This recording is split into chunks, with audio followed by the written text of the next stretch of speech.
नमस्कार दोस्तों, हरे कृष्णा, राधे राधे। कैसे हो आप सब लोग? आशा करती हूँ सब लोग बहुत अच्छे हो। मैं भी बहुत अच्छी हूँ। आज का जो पूजा विधि हम दिखाने वाले हैं ये है पहले दिन का पूजा। मैंने आप लोगों के साथ शेयर कर दिया है कैसे पूजा करना है, कैसे सब कुछ आपको चौकी लगानी है, क्या क्या क्या करना है, हर चीज़ मैंने डिटेल्स में आपको बताया है। अब देखो 2 दिन से मतलब दूसरा दिन से लेकर 9वां दिन तक हम रोज़ पूजा कैसे करेंगे।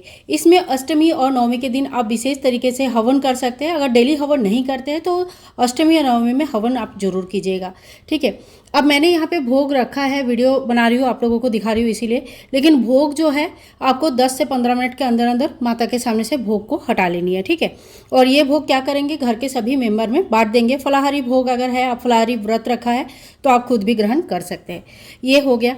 अब जो ये जल रखा है मैंने माता रानी के लिए, ये जल हमें चेंज करना है। और ये जो आप अगर लोटा में रखा है, जल रखा है, तो आपको इस जल को क्या करना है, पेड़ पौधों में डाल सकते हैं, सूर्य नारायण को अर्घ्य दे सकते हैं। ठीक है।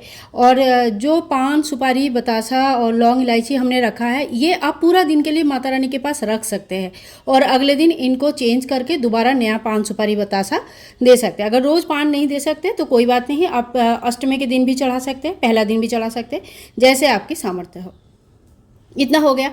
अच्छा, दीपक मैंने हटा लिया है। दीपक का जब शांत हो जाएगा, अगर आपने अखंड दीपक प्रज्वलित किया है तो उसका बराबर ध्यान रखिए, हमेशा उसमें तेल डालते रहिए, जो कालिक जमा होता है उसको साफ कीजिएगा। तो अखंड दीपक का ध्यान कीजिएगा, उसको बिल्कुल हिलाना नहीं है, बिल्कुल अपनी जगह से कुछ नहीं हिलाना, 9 दिन तक रहेगा। और अगर आपने सुबह शाम का दीपक जलाया है, जैसे मैंने पूजा में दिखाया था आपको, तो आप शाम के बाद पूजा जैसे दीपक शांत हो जाता है, दीपक को धो के रख लीजिएगा। माता रानी के सामने कोई एक लाइट जरूर चालू करके रखिएगा, एकदम अंधेरा कभी नहीं करनी चाहिए। तो अगर आपका अखंड दीपक नहीं है तो आप कोई नॉर्मल लाइट चालू करके रखिएगा। ठीक है। और दीपक को धोकर दोबारा रेडी करके रखिए, सवेरे हम फिर से दीपक प्रज्वलित करेंगे। इसलिए आप देखिए, मैंने कहा था कि नवग्रह जो हमने स्थापना किया है, इनके ऊपर हमें कोई फूलों की पंखुड़ी इस तरह से नहीं बिखरना है, क्योंकि हमें वहाँ पे उठाना बहुत मुश्किल हो जाएगा और नवग्रह हिल जाता है। ठीक है। तो हमने इस तरह से साइड में बड़े बड़े फूल इस तरह से रख दिया है, जो कि आराम से निकल जाती है और कोई चीज़ नहीं हिलती है। ठीक है। तो आप इस तरह से बड़े बड़े ही आराम से सभी फूल वगैरह आप निकाल लीजिएगा। और घट के ऊपर जो फूल है इसको भी ऊपर से धीरे धीरे हल्का करके निकाल लीजिएगा। ठीक है। तो देखिए, ये सारी चीज़ें हमने निकाल लिया। तो इतना ही हमें करना है साफ़, इससे ज़्यादा कुछ भी नहीं करनी है। अब हम दोबारा नया पूजा शुरू करेंगे। तो देखिए, पूजा जब हम शुरू करेंगे, सबसे पहले हमें दीपक प्रज्वलित करनी है। तो सबसे पहले हम दीपक प्रज्वलित कर लेंगे। इसके बाद आप धूप प्रज्वलित कीजिएगा, साइड में सब जगह धूप दिखाइएगा इस तरह से। तो जगह का शुद्धिकरण हो जाता है, सुगंधी हो जाता है, तो एक पूजा का माहौल बन जाता है, अच्छा लगता है। ठीक है। तो इस तरह से हम पूजा का शुरुआत करेंगे। इसके बाद 1 लोटा में जल ले लीजिएगा। ठीक है। और जो पुराना फूल है वो तो हमने पहले ही निकाल दिया। तो कोई नया फूल अगर आपके पास है तो अच्छी बात है, नहीं है तो देखो कोई बात नहीं, जैसा आपके पास अवेलेबल होता है आप उस हिसाब से पूजा कर लीजिएगा। तो इसको थोड़ी सी जल में डुबा के सबसे पहले गणेश जी को स्नान कराएंगे। ओम गणेशाय नमः, ओम गणेशाय नमः, ओम गणेशाय नमः। इसके बाद आप नवग्रह का स्नान कराएंगे, माता रानी को स्नान कराएंगे। तो देखो, माता रानी को हम स्नान कर दे, ओ जय माता रानी, जय माता रानी, जय माता रानी। बस भाव का स्नान कराना है, ऐसा नहीं कि बहुत ज़्यादा जल का छींटा नहीं देनी है।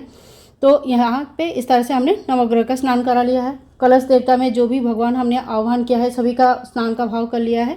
और ये जो जवारे बोए हैं, इसको भी हमने थोड़ा थोड़ा जल इस तरह से थोड़ा थोड़ा जल देना है, ज़्यादा जल नहीं देना है, क्योंकि इसमें धूप नहीं लगती। बहुत ज़्यादा जल अगर देंगे तो ये खराब होने के चांसेस हो जाता है। स्नान के बाद देखिए, हमने कलावा ऑलरेडी चढ़ा कर रखा है। कोई भी चीज़ को हिलाना नहीं है, तो हमें कलावा भी नहीं निकालना है। आप चाहे तो रेगुलर कलावा चढ़ा सकते हैं, नहीं तो पहले दिन ही चढ़ा दिया, उतना भी कर सकते हैं। ठीक है।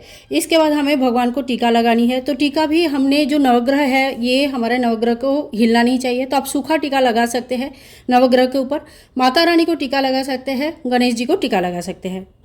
तो इस तरह से देखिए, ओम गणेशाय नमः, ओम गणेशाय नमः, ओम गणेशाय नमः, गणेश जी को टीका लगा देंगे, माता रानी को टीका लगा देंगे। देखना, कोशिश करना जी जितना भी कम हिले उतना ही अच्छा है। बेसिकली हिलना नहीं चाहिए, कहते हैं कि बिल्कुल हिलाना नहीं चाहिए।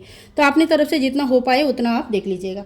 ठीक है। तो इस तरह से हमने सभी को टीका लगा दिया। अब भगवान को हम फूल चढ़ाएंगे। तो ये जो जवारे बोए हैं, इनको फूल चढ़ा देंगे। जो हमने नवग्रह भगवान का स्थापना किया, उनके लिए फूल चढ़ा देंगे। कभी भी नवग्रह के ऊपर आप फूल मत चढ़ाइएगा, अगले दिन साफ़ सफाई में बहुत ज़्यादा दिक्कत हो जाएगी। तो जैसे भी आपसे हो पाता है, जिस तरह से भी आप पूजा कर पाते हैं उस तरह से आप पूजा कर लीजिएगा। बस थोड़ी थोड़ी कोई एक दो चीज़ों का ध्यान रखना होता है, वो सारी चीज़ें आप थोड़ा सा ध्यान रख के कर लीजिएगा, बस हो जाएगा। इतना कोई ज़्यादा टेंशन लेने की ज़रूरत नहीं है। तो देखिए इस तरह से हमने फूल चढ़ा दिया है। आप चाहे तो दीपक को भी फूल चढ़ा सकते हैं, ठीक है, क्योंकि इस तरह से दीपक को भी हमने फूल चढ़ा दिया। तो इस तरह से हमारा पूजन फूल चढ़ाना हो जाता है। इसके बाद हम भोग लगा देंगे। तो देखिए जो पात्र में आपने लौंग इलायची बतासा का भोग लगाया था, वो लौंग इलायची बतासा आप भोग स्वरूप ग्रहण कर लीजिए। नया लौंग इलायची बतासा भगवान को, माता रानी को भोग लगा दीजिएगा, ठीक है। इसके बाद कोई फल का भोग भी लगा सकते हैं, या मिठाई वगैरह बनाया है तो उनका भी भोग लगा सकते हैं। तो देख लीजिएगा आप लोगों को, मतलब कोई प्रतिदिन अलग अलग भोग बनाते हैं तो उस हिसाब से भोग लगाते हैं, तो आप वो भी कर सकते हैं। तो जैसे आपकी सामर्थ्य है, शक्ति है, उस हिसाब से आप भोग लगाइए। साथ साथ में जल का भोग भी हमें लगाना है। तो जल का भोग भी हमने लगा दिया। भोग लगाने के बाद आपका जो भी पाठ है, वो पाठ, जो भी पाठ आप कर रहे हैं, चाहे सप्तशती पाठ कर रहे हैं, या चालीसा पढ़ रहे हैं, या माता रानी की व्रत कथा पढ़ रहे हैं, रामायण पढ़ रहे हैं, वो पाठ आप कर लीजिएगा, ठीक है। पाठ होने के बाद आपको आरती करनी है। आरती कैसे करेंगे, तो देखो अगर आपका जो दिया है वो अखंड दिया है तो उससे तो आप आरती करोगे नहीं, तो आप अलग से एक दीपक प्रज्वलित कर लीजिए, या अलग से आप एक कपूर से आरती कर लीजिएगा। और अगर आपने सुबह शाम का दीपक प्रज्वलित किया है तो इसी से ही माता रानी का, पहले गणेश जी की आरती करेंगे और गणेश जी को इस तरह से आरती दिखाएंगे। आरती आती है तो गा लीजिएगा, नहीं आती है तो गणेश जी को आरती दिखाइए, माता रानी को आरती दिखाइए, नवग्रह भगवान को आरती दिखाइए, और जो कलश भगवान है उनको भी आरती दिखाइए। जो वरुण कलश होता है ना, इसमें सभी भगवान रहते हैं तो उनको भी आरती दिखाया जाता है, ठीक है। इस तरह से सभी को आरती दिखाने के बाद हाथ में थोड़ी सी जल ले लेंगे। हमने हाथ में थोड़ी सी जल लेके इस तरह से वार देंगे 3 बार और आरती को शांत कर लेंगे। तो इस तरह से रेगुलर का जो पूजा है ये इसी तरह से करना है, ठीक है। तो जो श्रृंगार की सामग्री है ये आपको डेली चढ़ाना नहीं है, आप सिर्फ पहले दिन, अष्टमी या सप्तमी या नवमी के दिन चढ़ा सकते हैं, ठीक है। अपने हिसाब से देख लीजिएगा वो सामग्री का क्या करना है, आप लोगों ने पूछा है। तो देखो सामग्री का कुछ हिस्सा अपने पास माता के आशीर्वाद स्वरूप रखा जाता है और कुछ हिस्सा दान किया जाता है। तो आप देख लीजिएगा, सिंदूर वगैरह अपने पास रख लीजिएगा, बाकी चीज़ें कुछ चीज़ें दान कर सकते हैं। ये भोग प्रसाद थोड़ी देर बाद आप निकाल लीजिए, घर के सभी मेंबर में बांट दीजिएगा, जल को रहने दीजिएगा। अगले दिन सुबह इसको सूर्य नारायण को अर्घ दे देंगे। 5 सुपारी अगर रखा है, सुपारी बतासा, तो ये एक दिन पूरा रख सकते हैं, अगले दिन निकाल सकते हैं, ठीक है। सूखा भोग है तो एक दिन रख सकते हैं। जो बाकी भोग बना के देंगे ज़्यादा टाइम नहीं रखना चाहिए। साथ साथ में ज्वार को भी हल्का हल्का जल सींचना है आपको। कोई चीज़ को हाथ नहीं लगानी है, कोई चीज़ को हिलाना नहीं है। शाम के टाइम पे भी आपको दोबारा दिया बत्ती करनी है, दोबारा भोग लगाना है, दोबारा आरती करनी है, ठीक है। बस इतना ही काम है। 9 दिनों तक इसी तरह से आपको पूजन करनी है। तो आई होप ये वीडियो आप लोगों के लिए हेल्पफुल है। अगर वीडियो में कुछ भी पसंद आया है, कुछ भी अच्छा लगा है, कुछ भी यूज़फुल लगा है, तो प्लीज़ आप लोगों से बहुत रिक्वेस्ट है, वीडियो को लाइक कीजिएगा, शेयर कीजिएगा, और हाँ, सब्सक्राइब करके आपका सपोर्ट भी दिखाइएगा। बहुत अच्छा लगता है जब आप लोगों का सपोर्ट मिलता है। तो मिलूंगी नेक्स्ट वीडियो में, तब तक के लिए हरे कृष्णा, राधे राधे, जय माता दी।